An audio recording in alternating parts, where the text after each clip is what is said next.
मित्रों आई सुनते हैं एक अद्भुत कथा, पुण्यों का मोल। मित्रों एक व्यापारी जितना अमीर था उतना ही दान पुण्य करने वाला था। वो सदैव ही यज्ञ पूजा आदि करवाता रहता था। एक दिन यज्ञ में उसने अपना सब कुछ दान कर दिया। अब उसके पास परिवार चलाने लायक भी पैसा नहीं बचा। व्यापारी की पत्नी ने सुझाव दिया कि पड़ोस के नगर में एक बड़े सेठ जी रहते हैं। वो दूसरों के पुण्यों को खरीदते हैं। आप उनके पास जाइए और अपने कुछ पुण्य बेचकर थोड़ा पैसा ले आइए, जिससे फिर से काम धंधा शुरू किया जा सके।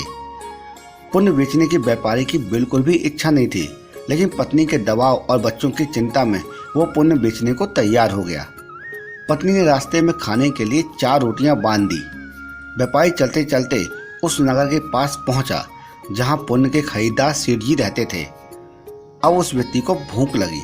नगर में प्रवेश करने से पहले उसने सोचा कि भोजन कर लिया जाए। मित्रों उसने जैसे ही रोटियां निकाली, एक कुटिया तुरंत के जन्म में अपने 3 बच्चों के साथ आ खड़ी हुई। कुटिया ने अपने बच्चे जंगल में जन्म दिए थे। 22 के दिन थे और बच्चे छोटे थे, इसलिए वो उन्हें छोड़कर नगर में नहीं जा सकती थी। व्यापारी को दया आ गई। उसने एक रोटी कुटिया को निकाल के खाने को दे दिया। कुटिया पलक झपकते ही रोटी खा गई, लेकिन अब भी वो भूख से हाँफ रही थी। व्यापारी ने दूसरी रोटी, तीसरी रोटी और फिर 4 रोटी कुटिया को खिला दी और खुद केवल पानी पीकर सेठ के पास पहुंच गया। व्यापारी ने सेठ से कहा कि वह अपना पुण्य बेचने आया है। सेठ बिजी था तो उसने कहा कि शाम को आओ। दोपहर में सेठ भोजन के लिए घर गया। उसने अपनी पत्नी को बताया कि ये व्यापारी अपने पुण्य बेचने आया है, उसका कौन सा पुण्य खरीदूं। सेठ की पत्नी बहुत ही पतिव्रता और सिद्ध थी। उसने ध्यान लगाकर देख लिया कि आज व्यापारी ने एक कुतिया को रोटी खिलाई है। उसने अपने पति से कहा कि उसका आज का पुण्य खरीदना, जो उसने एक जानवर को रोटी खिला के कमाया है, वह उसका पुण्य अब तक का सबसे सर्वश्रेष्ठ पुण्य है। मित्रों व्यापारी शाम को अपना पुण्य बेचने आया। सेठ ने कहा, आज आपने जो यज्ञ किया है मैं उसका पुण्य खरीदना चाहता हूँ। व्यापारी हंसने लगा। उसने कहा कि अगर मेरे पास यज्ञ के लिए पैसे होते तो मैं आपके पास अपने पुण्य बेचने थोड़ी आता। सेठ ने कहा कि आज आपने किसी भूखे जानवर को भोजन कराया है और उसके बच्चों के प्राणों की रक्षा की है, मुझे वही पुण्य चाहिए। व्यापारी वो पुण्य बेचने को तैयार हो गया।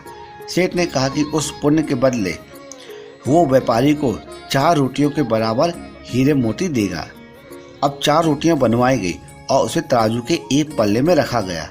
दूसरे पल्ले पे सेठ ने एक पोटली भर के हीरे जवाहरात रखे। पल्ला हिला तक नहीं। दूसरी पोटली मंगवाई गई, फिर भी पल्ला हिला नहीं।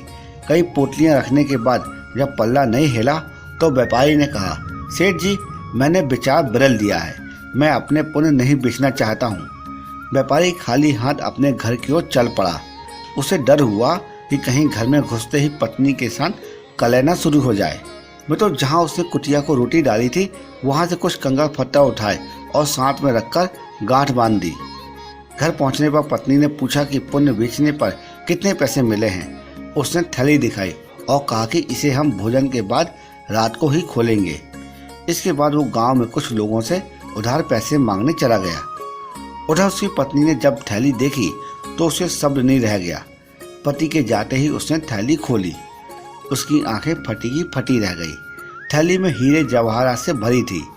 व्यापारी घर लौटा तो उसकी पत्नी ने पूछा कि पुण्यों का इतना अच्छा मोल किसने दिया है, इतने हीरे जवाहरात कहाँ से आए।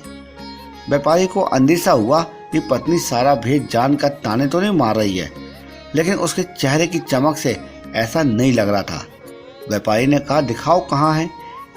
पत्नी ने जब लाकर पोतली उसके सामने उलट दी, उसमें से 20 कीमती रत्न गिरे। व्यापारी भी हैरान रह गया।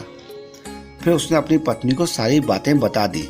पत्नी को पछतावा हुआ कि उसने विपत्ति के समय पुण्य बेचने को विवश किया। दोनों ने तय किया कि वो इसमें से कुछ अंश निकालकर व्यापार शुरू करेंगे और व्यापार से प्राप्त धन जन कल्याण में लगा देंगे। मित्रों ईश्वर आपकी परीक्षा लेता है। परीक्षा में वो सबसे ज़्यादा आपके उसी गुण को परखता है जिस पर आपको गर्व हो। अगर आप परीक्षा में खरे उतरते हैं तो ईश्वर वह गुण आप में हमेशा के लिए वरदान स्वरूप दे देता है। अगर परीक्षा में उत्तीर्ण ना हुए तो ईश्वर उस गुण के लिए योग्य किसी अन्य व्यक्ति की तलाश में लग जाते हैं। इसलिए विपत्ति काल में भी भगवान पर भरोसा रखकर सही राह चलनी चाहिए। आपके कंकड़ पत्थर भी अनमोल रत्न हो सकते हैं।